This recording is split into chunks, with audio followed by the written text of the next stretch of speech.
Hi, everyone. Hello. Afternoon. Good seeing you guys. Thank you very, very much for taking time out of your very busy schedules, especially this year end, to spend a few minutes with me today. Typically, what we do is start off with just a quick intro for those that are watching to kind of know who we are and just kind of give a little brief overview of our history in the tech space. So I'll kind of go first, since not everyone knows who I am. So welcome everyone. Thanks for joining in today. We're really glad you took some time to meet with us today and chat with us. My name is Marianne Pagano. I am Chief Executive Officer of BlackHawk Data. We are a solutions provider in the New York, New Jersey area. I've been in the IT space, well, a long time. And I've been a VAR my whole life. And I love the space and I would not trade it for the world. But so thanks for being here. Helen? My name is Helen Lambropoulos, and I'm from work at Cisco Systems. I'm a services account manager and just closed my 24th anniversary at Cisco on November 30th. Thank you for asking me to join today. I'm excited. Kelly? Yeah, hi there. Thanks so much, Marianne. Kelly Mraz, and I am a senior partner territory business manager here at VMware. And I've been at VMware a little over 4 years, but been in the tech space 20 years plus. So spent a lot of time here. Really excited to talk with you guys. And Amanda? Thanks, Marianne. First and foremost, thank you so much for joining us. I'm looking forward to this conversation. I'm Amanda Adams. For those of you who I do not know, I'm currently at CrowdStrike. I've been here for almost 6 years and lead our America's Alliances Partner Organization. So thank you all for that. And again, thank you very much for joining. Thanks for those that are tuning in today. So the first thing I always like to start with, because a lot of people who are watching may not be in the tech space now. They may be in school. They may be doing other things. They may have an interest in the technology space. I always talk about what sparked your interest in tech. And what I usually tell people is tech usually finds you. You don't always find tech, right? It was, at least in my case. I remember back in, well, I won't say the year, but way back when I was looking for a job. I was out of school, and my grandmother comes to me with the newspaper, and yes, there was a newspaper back then, and said, "Hey, you got to go check out this job. It's a receptionist job." So I went and I interviewed. It was close to my house, and it was a job in the tech space. I had never really understood the tech space back then. I didn't really know what it was about. It was working for a small Cabletron reseller. I guess I just aged myself back in the day. I didn't have any skills or anything at that point, right? So I was a receptionist for a while. And I kind of worked my way up. I kind of learned the space. It was very interesting, right? Using all the different programs, which I'm now not going to name because I don't know how old I am. Just doing different things, doing some marketing, all the marketing literature you had back then, doing proposals for customers, just kind of getting a little bit of piece of the industry, right? Getting to understand different areas of the space. I went to work for a larger reseller. I've been in the reseller my whole life. It's kind of all I've done. I've never been in manufacturer. I've never been in distribution. I've always been in this space. So I went to work for much larger VARs as time went on. And it was great because I got to work with a lot of owners, a lot of executives. So I got to see how different things in the technology worked. Everything from finance and accounting to marketing to sales, just the administrative back office, and how everything functioned together and how it all kind of seamlessly kind of worked together. The space I found myself more comfortable in was sales. I tend to be exceptionally chatty. So I have like the sales and marketing space. And I've been doing that my whole life. I've been an inside sales rep pretty much my whole career. So I am inside sales turned chief executive officer in the last 4.5 years. Yeah, go That's in. awesome. Impressive. It's quite a difference. You don't, it's not something you think about doing as a female. It's not something that you think you can do as a female. It just kind of happened, right? Is all I can kind of say. Let's start with you. So Kelly, let's start with you. Yeah. So it's funny. I went to University of Virginia. I grew up in Northern Virginia, and I was in the business school there. So I did major in finance and marketing. And my first job out of college was with KPMG Consulting, and spent a little time doing mortgage finance. And then it was funny because Cisco actually invested like $1 billion in KPMG. This was back, if I date myself, like 1999.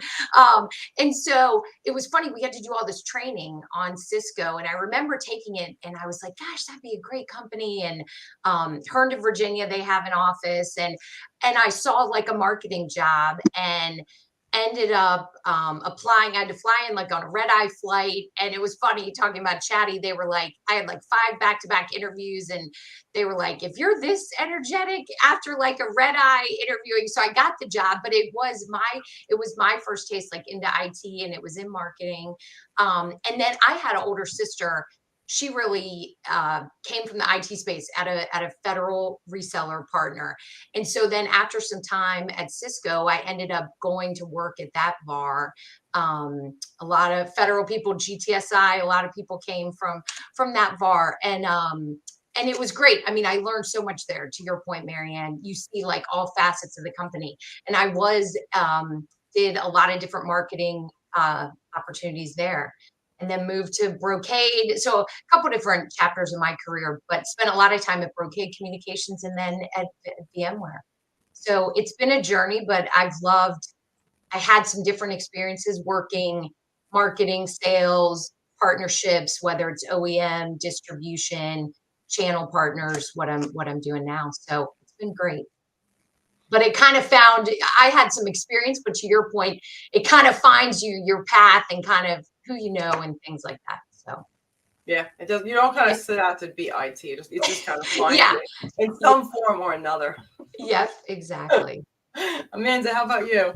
Yeah. So if you would have asked me when I was growing up if I wanted to end up in the position that I am today, I would have probably laughed in general just because I grew up. I played sports and I actually played volleyball all through college. And I thought for sure I would either stick within the athletic realm and coach a volleyball team or work for a professional sports team. So I was actually interviewing for the Golden State Warriors right when I was finishing my MBA. So I was going through a process of interviewing there, but I also was interviewing with Cisco. I was living at San Jose at the time. And when I was going through the interview process with Golden State, it was for sales and their ticket office, but they were one, paying not as much as Cisco, and then 2, the commute would not be as great, right? And so the interviewers that I met with, and they were super direct with me, they basically walked through and said, listen, you're not getting paid as much, and then 2, your commute is going to really stink. Like you really need to think through your options at the moment in time. And the Cisco opportunity really came through a connection that I had growing up. And I always laugh at saying it's not what you know, it's who you know. Your success once you're in the role is really about what you know, but getting a foot into the door is all about your network and connections. And that has led me to a lot of jobs in my life. But I ended up going the Cisco route, and I moved from the San Jose office after a little while to the One Penn office in New York. Worked there, moved to a resale partner that was local to get into sales. And then my old boss at Cisco hired me back at Tenable, where I got my first step into channel management. So I was there for quite some time and then have been at CrowdStrike for the last 6 years. So yes, a very unconventional path in technology. It did find me. It would have been a completely different world if I would have ended up in a front office or a back office somewhere in a professional sports team. Probably more fun, but technology is pretty fun too. It has its fun moments. That's right. Yeah. It's what you make of it. You have to find fun in technology sometimes. Fun is not always just right there in front of you. Yeah. Yeah. Yes, I've had a lot of fun in my career. Helen, how about you? So I think, Amanda, I beat you because I worked out of college for the state. I worked in HR, and High Tech found me from a wedding. One of my best friends' cousins, she worked for all the startup companies, and she wanted me to interview for the startup company. And I was like, I have no idea what it's about. You know, I'm happy where I am. I work for the government, blah, blah, blah. And so she said, just give it a shot or whatever. And I interviewed, and I remember it was like the CFO, it was a startup company called Point Communications. And I met with the CFO, the CEO, the director, VP of marketing, VP of HR, and the VP of sales. And I was offered, a job like within 1 week or whatever. And I remember them telling me like, I didn't get the job because I'm like the smartest person, smartest tool in the shed. I got it because of my passion and my drive. Like I'm 54 years old, and I don't, people are always like, where's your passion come from, your drive? I think I was born with it basically. And I remember when they gave me the offer letter, I remember calling them up and saying, I work full-time waitressing. I'm working full-time in the office. I'm going to quit both my jobs. Can you just maybe take away the stock? 'Cause I had no idea what stock meant. I said, and just raise my salary because, I need to get by going from 2 jobs to 1. And the VP of sales, I remember at the time he said, I'm going to increase your salary, but I'm not going to take your stock away from you and you'll thank me down the road. And lo and behold, 2 years later, we went public and then Cisco acquired us. And I've been at Cisco. I started off as a sales coordinator. I had no experience in high tech or in sales, but I worked for the best and I worked for the VP of sales and I learned everything about forecasting. And I was an ODA for 10 years working on funding the Verizon account. And then I got my first job as a service sales rep covering in service provider under Comcast. And I loved the role. It was a little difficult because it was one account, dealing with all executives. But I think my strong suit has always been relationships. I think the most success, you don't have to be the smartest person, but like I remember saying in my interview, if I was interviewing Joe Schmo that was from Harvard, really articulate, really smart, or Helen Lambropoulos from UMass Amherst, who's got passion and drive, hands down, Helen's a girl. And I just think it's all about passion and drive, and that's where I stand. Yes. I see Kristen from Zscaler. So you know what, to your point, Amanda, it's about it's about who you know to kind of get you in, right? And then it's really about you working really hard, right, to make your way. I think as I was transitioning, right, from an inside sales rep to a CEO, I remember someone said to me once, we made you who you are. And I always take that back and I say, no, right? Your job and your employer is your forum, right? They give you that forum and that ability to become what you want to be. It's what you take of that. It's you that's making that, right? No one makes you who you are. You have to make yourself, right? So the passion that we have in technology and for the jobs that we have got us where we are, right? All of us, we made it. And to Kristen's point, it was for me for 20, 25 years of always giving back and always giving of myself. It's that when I decided to jump and do this, all the vendors and all the people and the business partners that really kind of gave up themselves and said, hey, it's my turn now to be there for you, like you were there for me. And that's really kind of what helped us get where we are. It's that pay it forward moment, right? Which we'll talk about again later. What do I think? So I think about obstacles I had to overcome, right? I think about the obstacles, especially as a female in tech, right? For me, it's always been a boys club. It has been, right? It's been very hard to, especially in our space, right? Trying to make something of yourself or try to stand out from the rest of the crowd, right? And try to fit in. Sometimes I had great crowds as a VAR and friends that I still have today that always made me feel a part of them and as important to them as they are for themselves. And there's other moments where you weren't as important, right? You were just that girl, right? You were just an inside sales rep, right? They weren't successful because of you. They almost made you feel like they were successful in spite of you, right? And that's kind of how I've had to those are my biggest obstacles, at least for me, is trying to overcome that, right? And the feeling of not feeling as important as everybody else did, right? And that's a female thing, right? They talked about that at Women of the Channel the other day about how we're harder on ourselves than most people are harder on them. And I think from a female's perspective, that's been the hardest part for me. And I still feel that way. I have a title, but I'm still me at the end of the day. And I'm too old to change that. Kelly, what do you think about you? Yeah, along those same lines. And I feel like having a family, that's been kind of a challenge and an obstacle. I have a daughter, 12 years old, and a son, 10. But even when they were younger and growing up, just the balance and kind of figuring out, I'm thinking when I was single and could just go and travel all the time and be away from my kids and have a care in the world. I mean, and I would just work, as much as possible. And I feel like I put in my time then and made a lot of relationships, but it's kind of, for me, kind of figuring out that balance of, being there for your job, but then also, prioritizing your family clearly, has been kind of a struggle. And I feel like sometimes the guilt trip, like as a mom and, oh, you're going to go away. And, but I feel like I had to step up, I wanted to be successful in my career and model that for my kids and things like that. So they get it. I think it's kind of just finding that balance, Marianne, is one thing that I've had to, struggle with a little bit, some of the obstacles. Manta, how about you? So I think back to 2020, and probably everybody's 2020 was miserable to a certain extent, right? A lot of transition for folks that are listening and all of us on the panel. In 2020, so I don't have kids, Kelly. I'm married. I'm based in Charlotte, North Carolina, but I had the opportunity to take a step forward in my career here at CrowdStrike and go lead our European region. And this is obviously before COVID was a thing.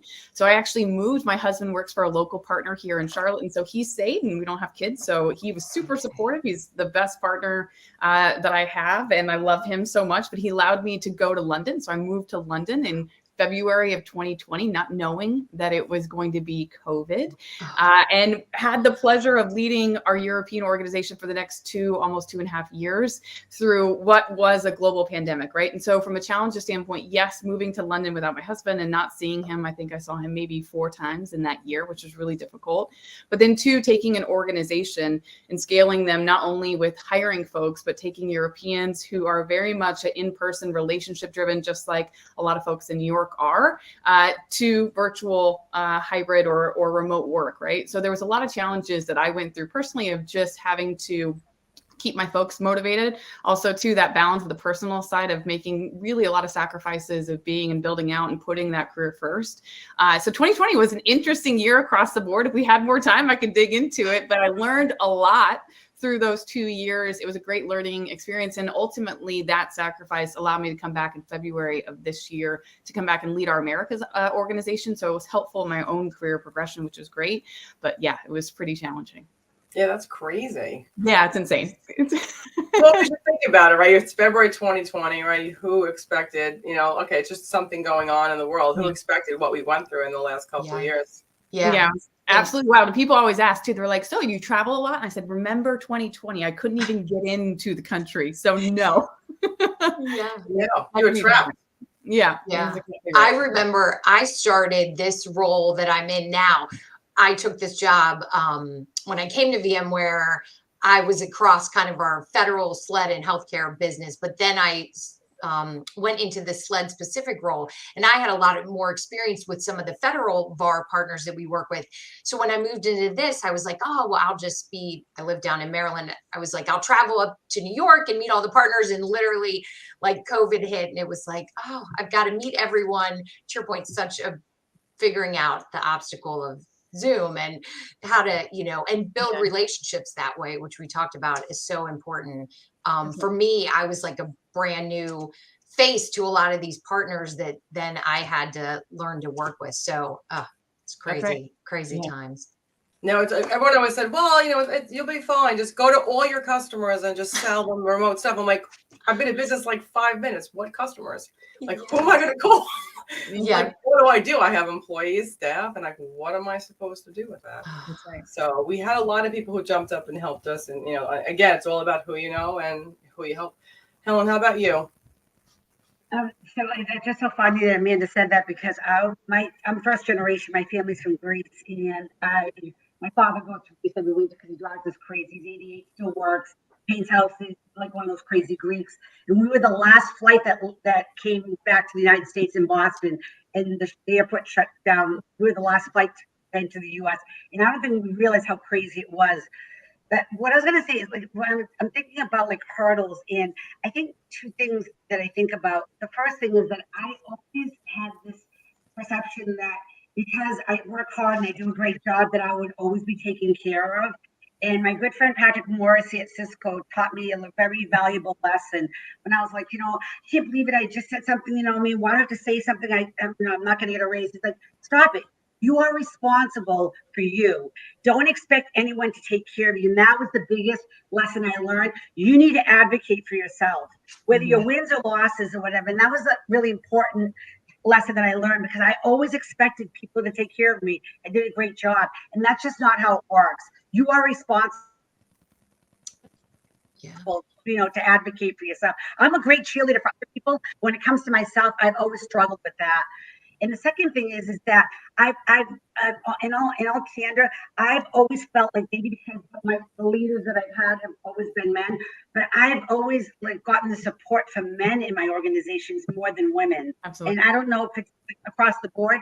The issue that I always had though is that because I've always been single, never had kids, and people always assumed something was going on with me and my bosses because I was the single one, and I just like ignored the noise or whatever. But in the day, like it's crazy though, but it's real, and I have friends like in the same industry, and when they tell me that that they work for women and that they're not very supportive, and it's like we always say about women supporting women, but I've always had men in my back corner because they're the ones that have supported me when it came to promotions. It wasn't women, unfortunately. I wish I could say that, but it really hasn't been. It's been men in my life and my network that have been there for me, to promote me and support me. Well, and I think it's, I remember when I kind of made that leap, right? If you look at that, right, there were a lot of men, right, who supported me and who really wanted to who really had my back. There was a handful of women who didn't, right, who kind of felt like, well, this is my chance to kind of, be something more and kind of show that I've got the company's back and not hers. So you do see that a lot more often than you would think you would. You would think that it would always be supportive, but sometimes it's the men that support you a lot more.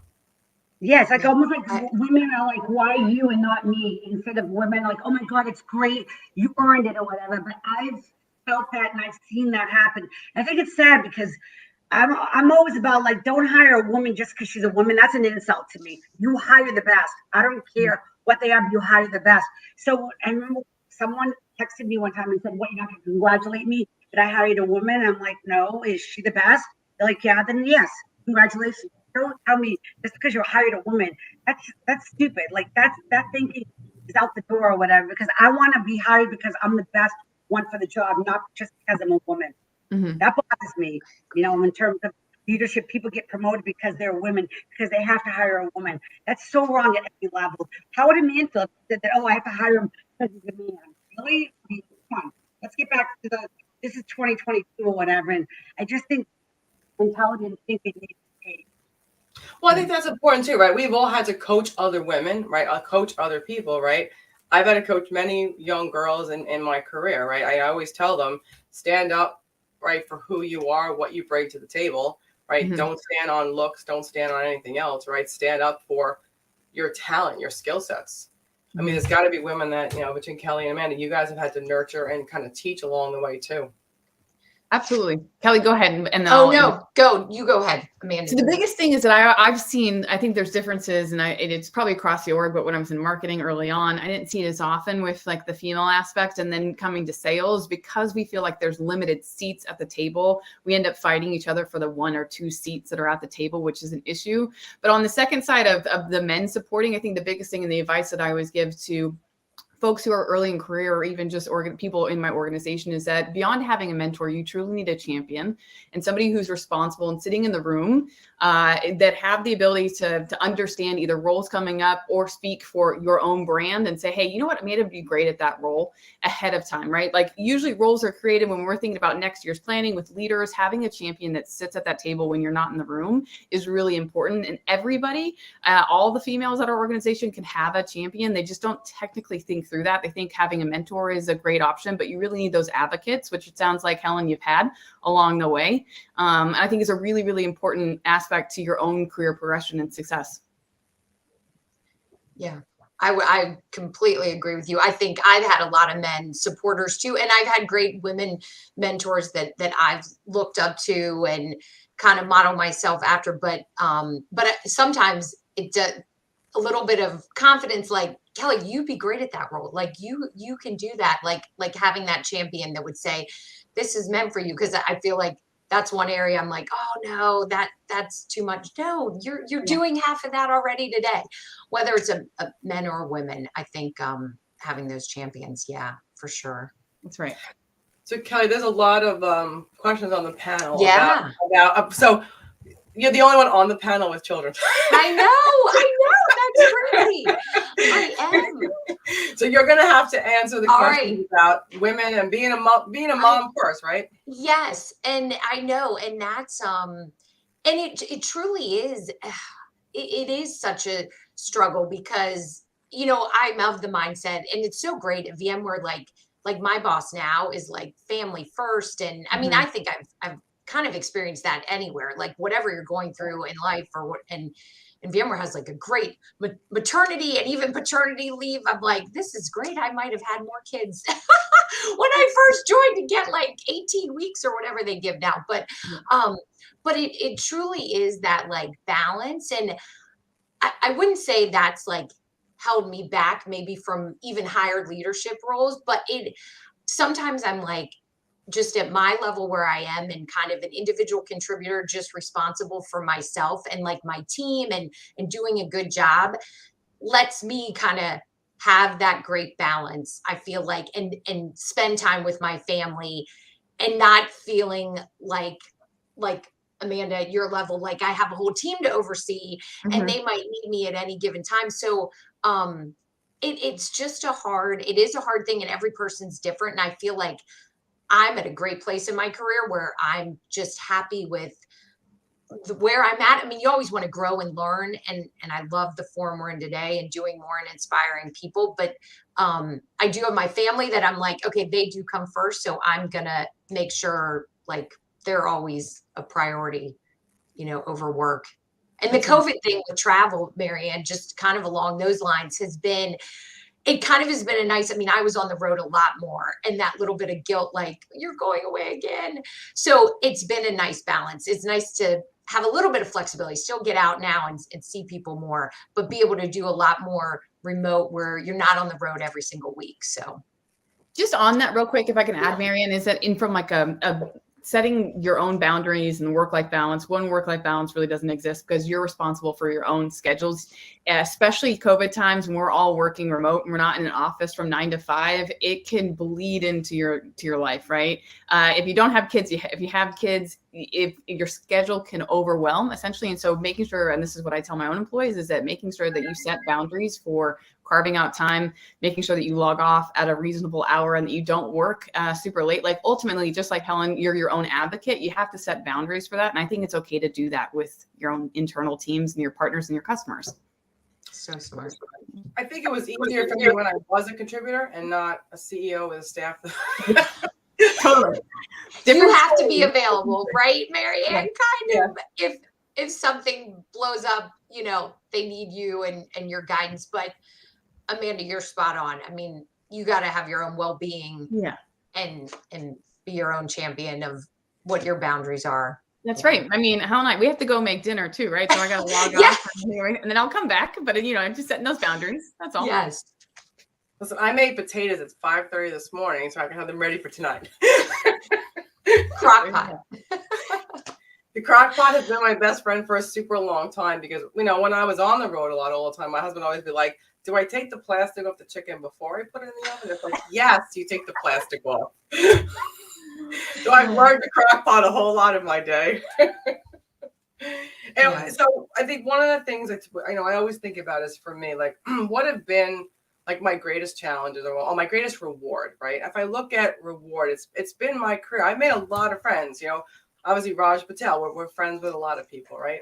It's making friends for life, right? Because you spend so much time in that workspace, you need friends, right? And I think that Tom Riley made potatoes at 5 o'clock this morning.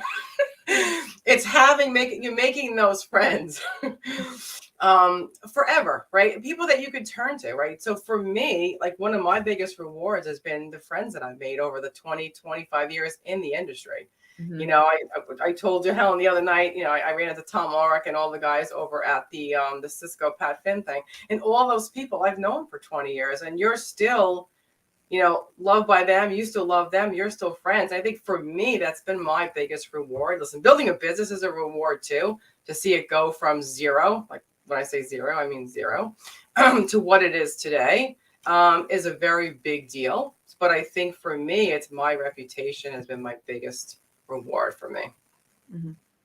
You know what I find so different though too is like my best friends are from Cisco from when I started in day one.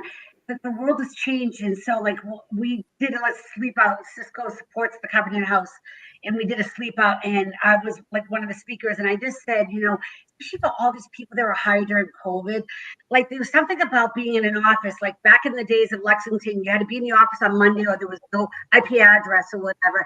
That's where you built your networks. You know what I mean? So what happens in today's world where everyone is remote? You know what I mean? Like I just find it interesting.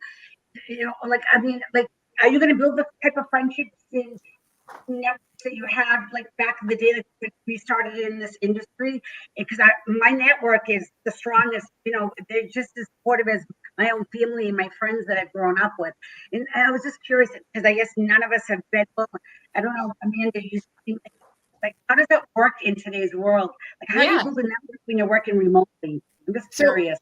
The one point that I've seen is that it's because, especially over the last 2 years, imagine joining an organization in 2020 and you still haven't met your coworkers. It's very difficult to care about the other person on the screen if you haven't interacted with them outside of the normal work talk, right? So we usually, when we're in an office, we have those opportunities at lunch, or if you're getting water, or if you're walking past, to have those personal interactions, and taking that off. And when you're hopping from WebEx to WebEx or Zoom to Zoom, and you don't have the personal interactions, what that drives is a lack of loyalty, one, to your organization, but also to build the empathy and the caring and the relationships with your coworkers. Because 100% you can join an organization if you're not connected to that organization, or if you're not connected and building relationships with your peers within the organization.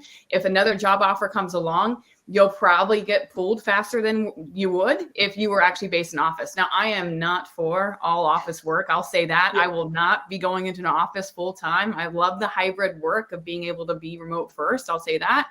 But you have to try a lot harder, right? Of trying to build those connections and not having 15 Zoom meetings a day, where you can build in opportunities for more of that organic talk and really the empathy of your peers.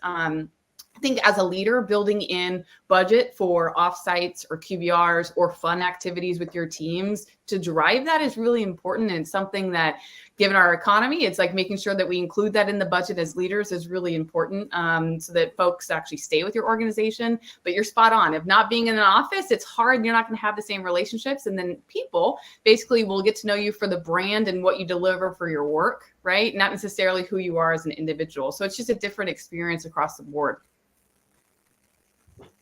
Yeah, I mean, I definitely think that a lot of the relationships I built have been in an office, right? When we started, we were in an office 5 days a week up until 2020. You went to lunch, you just sat down, you had rapport, you had that face-to-face connection. I think remote got a lot difficult. I encourage people even today. Listen, I'm okay with hybrid. I think hybrid's fine. Even as an owner, hybrid's fine. I think that people need to come out of their house when they're remote too much, because I think that you forget you work for a company. You forget there's people out there. You feel isolated, right? And you don't feel like you're part of a team. I think I saw Ed DeVries say there's no I in team. But what happens is if you're always remote and you're never with anybody, you start to feel like you're alone. And it's very hard to pull people in. Mm-hmm. Especially someone like me that lives alone, right? I live alone, and during COVID, and I mean, I can tell I'm an extrovert. I get my energy from people, and I'm just telling you, 15 calls a day on WebEx just doesn't cut it for me. So when we first finally got together, it was like, oh my, like it was the best feeling. Like I really, and I don't, even if you're an introvert, like it's not healthy to just be on a WebEx all day long. And this is a perfect example. I picked up a new team in New York City, and I hadn't met them face to face till like 2 weeks ago.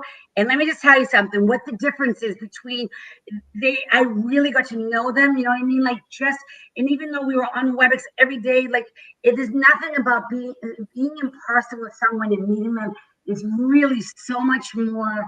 I don't know. It's a different experience. I have a different feeling towards people now that I've met face to face. I'm like, oh my God, oh my God, you're so much taller than what I thought you were going to be. Seriously, it makes a difference. It really, at least for me, it does.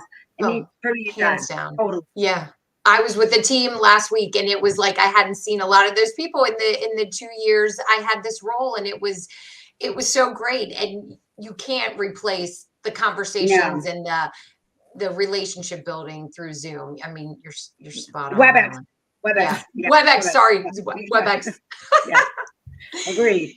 Amanda, do you want to take Allison's questions? And you did some remote and you had to build teams remotely? Yeah. So just the last comment there too, which kind of ties into it. You can build meaningful relationships via Zoom or WebEx or Teams with video calls. Whether folks are comfortable turning on their camera is a different story. And that's the line that I don't push as often. It's interesting. The Europeans, when I led that organization, they were very keen to have videos on throughout the entire 2 years. When I came back to the States, not a single American wanted to turn their camera on. So it's just me with my camera on to like 90 different blank screens, which is fun. So you can't force that. But from like building successful communities remotely, I guess it comes down to one, if you own budget or if you're responsible for a team of folks, is being mindful of how you're carving out time, whether on the beginning of calls or throughout sessions, doing breakout sessions where possible, doing larger calls. And I'm speaking of specific, like internal, obviously team sort of get-togethers, QBR sessions. The other thing too is that I like to do a day or a couple days every single quarter where we're doing development, volunteering, some sort of community aspect once a quarter. And then we'll do like a Christmas gatherings or a holiday gathering when it comes to getting together as a team, again, albeit virtually. It was interesting where we had folks come on, a performer. And so you're driving that more community aspect. There's a couple different ways that you could do that through just those meaningful intentions. And yes, is it forced fun? Yes, I like to call it forced fun. So I'm going to force you to get on this call and we're going to have fun together for just an hour, and you're going to get to know your coworkers in a more meaningful way. But that's more organic than just speaking about business and having your routine internal calls or partner calls or customer calls every single day. So you have to be very intentional about your agenda and what you're scheduling for your team. You know, I think you can. Listen, I had to sell a brand new business on, Zoom and WebEx the entire time, or whatever platform everybody used. So it was really hard to sell to people because I think the one thing you do miss is the authenticity of somebody. I think you lose that over, a Zoom or a Teams meeting, right? I think you lose that because you can't feel the authenticity in person. You can't feel that person. So I think that's the one piece that does miss. Yes, we had to sell and live through video calls, and we did. We sold through video, and we did what we had to do. Everyone got dressed from the waist up, and you all look fine on camera. But I still think that when I even went on the channel last week with the Cisco team, running into the Fortinet team, the Arista team, like there was everybody in one spot. It was so nice to see everybody out and just not being afraid of being able to be with each other, because those are relationships that you've had since God even knows when. A lot of these people, it was kind of nice for people to physically be with each other. And it made such a big difference in people's day because they're like, oh my God, I haven't seen you in 2.5 years. And I think that contact, the physical contact with people makes a really big difference, right? Especially as women, we're very much, we love to collaborate. We love to talk. We love to kind of meet people in person. So especially for us, right? We like that interaction. I think that's super important for most of us. It's been great for my career, which kind of brings me to, I know women ask me all the time, like, how do you connect with other women? What do you find the best way to work with other people? And for me, it's joining things like Women of the Channel. It's doing things like this. It's bringing people into your world as well as trying to find people through the Manhattan Chamber of Commerce and different like events.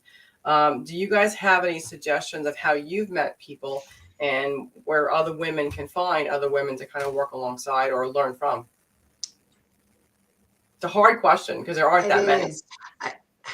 I know, and I'm thinking, I know there's some things in VMware, like we have a Women in VMware pod, and men participate too, but they'll bring speakers on and they'll do educational sessions, and we're taking it to like our SLED team and pulling women just all within our state local education team together.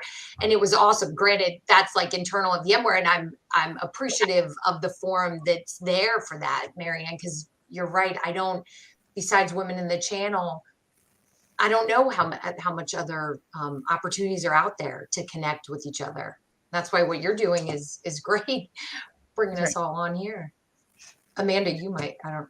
Yeah, so I think that, well, this is hard because if you're an introvert, and I know probably none of us on this call that are presenting are, but if you're an introvert, it's hard because you have to put yourself out there when it comes to connecting with other women, and you have to go to networking events, and you'll have to ask those female leaders if they would like to either participate in a mentorship or just have a quarterly cadence, right? So you're starting to reach out to other females within your organization.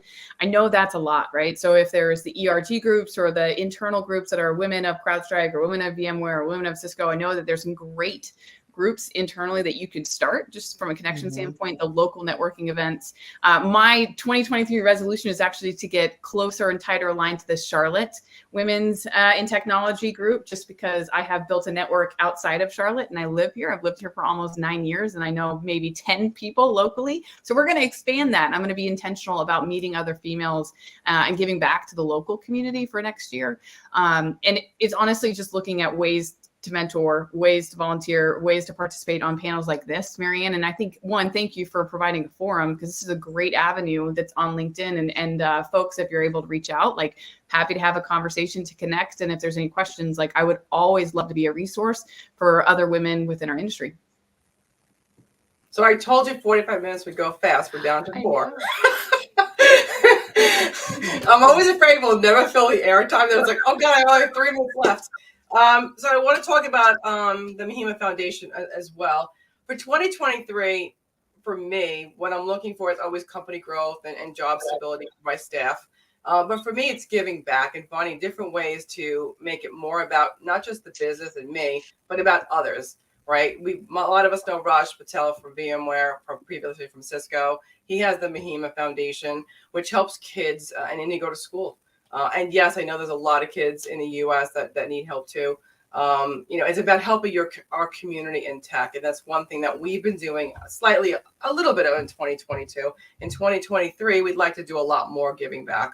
So I want to thank him for his friendship over the last long time, as well as what he and his family do to give back to children and giving them an education, which they wouldn't get without people like us. So that's one of the things that I would like to do, and that's the foundation that one of the ones that we've chosen to give back to. So for 2023, 2 minutes to spare. Kelly, we'll start with you. 2023 resolutions. We're here. I know. I think for me, it is probably more participation in things like this. Because I find you get so busy with your day to day with work, and even with my Women at VMware pod, I do want to do more of this type of things and networking, because it is all about relationships, and I just feel like that's so important for people out there. So that's a resolution of mine, is to find time, because you always get so busy you don't think you have enough time, but it's like, this is important and it makes a difference. Amanda. Give back to Charlotte locally. Females in Charlotte. That's my resolution. There you go. Helen. Continue giving back. I'm a big supporter of giving back. And earlier you had asked about, it's such a great networking opportunity too. I attended Raj's Mahima Foundation and I met so many people, and then we did sleep out. We did an in-person sleep out in Boxborough, Mass. And I met like 35 new people that started at Cisco during COVID. Giving back is, everybody wants to give. They just don't know necessarily what to give back to, because there's so many scams out there. And so giving back 2023 to give back more. I want to take the last minute to say thank you very much to my awesome panel for all their great advice. And, anybody that's watching can reach out to any one of us. We'd be more than happy to give back to you and give you guys some words of encouragement and advice. I'll close with some words from my friend Chris Wolf on the last one. When I called her and said I quit my job to start a reseller, and she was like, "What? Are you crazy? You woman against all the men?" And she said, "You have to find a way to make yourself different, a way to separate yourself from the rest of the pack." And that's my closing words for people: is find ways to separate yourself from everybody else and make your mark on what we do. So thank you everyone for attending. That was a quick 45 minutes. Panel, you guys can stay on. Everyone else, thank you very much. Tune in next time. Thank you, everyone. Thank you. Happy holidays.